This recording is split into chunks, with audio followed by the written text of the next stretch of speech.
Hello guys, today you're watching Scares in Your Bed episode 1. So I live in Houston, Texas by the way. Everything has been going great ever since the new year. Me and my friend just moved into this house and we started noticing some stuff which we couldn't even explain. So one night, as we were trying to settle into bed, we heard a noise which we didn't even expect. But that's only until we bought this jelly. So stay tuned, guys. Okay, so me and Bella, which is myself basically, sorry about that. So, about this story.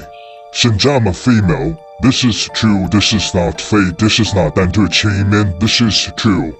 So when we went to this grocery store, a woman came up to us and asked us like, do you want some jelly? And I said, where? And Chris doesn't know that be confused because we never seen this woman in our entire life. So I just said, yeah, where? And she pointed to a big box of jelly inside and he said, okay, but Chris was not fine about this. So he asked me if we can really get it because this woman seemed suspicious. But we just bought it anyway, so the woman gave us this creepy smile which we couldn't even explain because it's disturbing energy. It gives me scares to this day, which I can't even explain also because it was like a grim face or something. But we just went home and we just settled in to bed, watch the Elf, and we heard a noise from the basement downstairs. So when we heard noise downstairs, we got confused because we said that we put the box of jelly inside the refrigerator, right, Chris? And he looked at me in shock because we forgot to close the refrigerator door. And I said, what? And then he just said about the story of a couple and his grandpa getting lost in the woods because some jelly, they left the jelly box in the refrigerator opened and they couldn't even explain what happened after that. So we just got concerned and we just shut it off until this nice night. So after that problem, we shut it off until this nice night when we were trying to have a day together when we saw a light that was open.